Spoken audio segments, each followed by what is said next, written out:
Κύριε Διακόπτη, με το πρόγραμμά μας, καθώς πριν από λίγο είχαμε πυροβολισμούς στο εφετείο, να συνδεθούμε αμέσως με τη Φέη Χρυσοχώου για να μας ενημερώσει. Φέη, σε ακούμε. Αναπάντησε εξέλιξη η υπόθεση του 26χρονου Μάριου Παπαγεωργίου στο μεικτό ορκωτό εφετείο Αθηνών. Πριν από λίγο, συγγενής ξάδερφος της μητέρας του άτυχου Μάριου. Εμείς βλέπουμε και τα πρώτα πλάνα που μας έχει στείλει, Φέη, αυτή τη στιγμή. Ακριβώς κατά τη διάρκεια, λοιπόν, Γιώργη και κύριοι, που μας έκανε δηλώσεις σχετικά με την υπόθεση, σήκωσε όπλο και έριξε 3 φορές ακριβώς στην ευθεία μας, μπροστά μας, και μετά ξεκίνησε να αναχωρεί, θα λέγαμε, χωρίς κανείς να το έχει συνειδητοποιήσει και χωρίς να έχει καταλάβει ακόμη και η αστυνομία τι έχει συμβεί. Μάλιστα, εμείς λέμε, παιδιά, αυτός ο συγκεκριμένος άνθρωπος. Εμείς βλέπουμε ακριβώς αυτό που μας περιγράφει, Φέη, την ώρα που σηκώνει το όπλο και αρχίζει να πυροβολεί. Ακριβώς, αρχίζει και πυροβολεί. Όλοι παγώνουν. Οι αστυνομικές δυνάμεις, μάλλον, δεν περίμεναν να συμβεί κάτι τέτοιο, δεν λειτουργήσαν γρήγορα.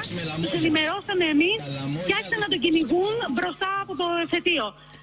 Έγιναν συμπλοκές μεταξύ της αστυνομίας και του συγκεκριμένου ανθρώπου, του ξαδέλφου της μητέρας του 26χρονου, και από εκεί και ύστερα τον έχουν μεταφέρει στην Γαδά. Καταλαβαίνετε ότι όλος ο κόσμος βρίσκεται εδώ να δει τι γίνεται. Είναι οι συγγενείς που δεν το πιστεύουν, είναι η μάνα του ανθρώπου που άρχισε να βάζει τα κλάματα, γιατί δεν πίστευε ότι αυτό θα μπορούσε να συμβεί μετά την απόφαση αναβολής της δίκης για το 2018. Αυτή τη στιγμή είναι στη Γαδά και καταλαβαίνετε ότι υπάρχει μια σύγχυση και μάλιστα ένα ερωτηματικό το κατά πόσο πέρασε το όπλο μέσα από την. Βλέπουμε που έχει σηκώσει το όπλο, ακούμε τους πυροβολισμούς. Φέη, τι ακριβώς σας έλεγε εκείνη την ώρα?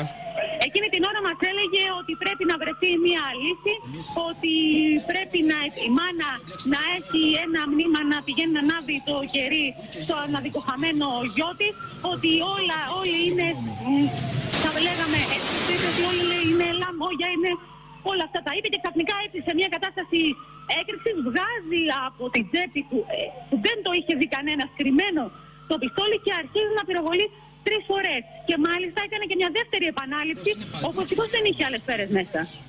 Δηλαδή έκανε 2 προσπάθειες. Την πρώτη είχε τις 3 σφαίρες, τη δεύτερη ήταν άδειο το πιστόλι του. Είναι πάντως αξιοπορία πώς έφτασε και στην είσοδο του εφετείου κρατώντας όπλο.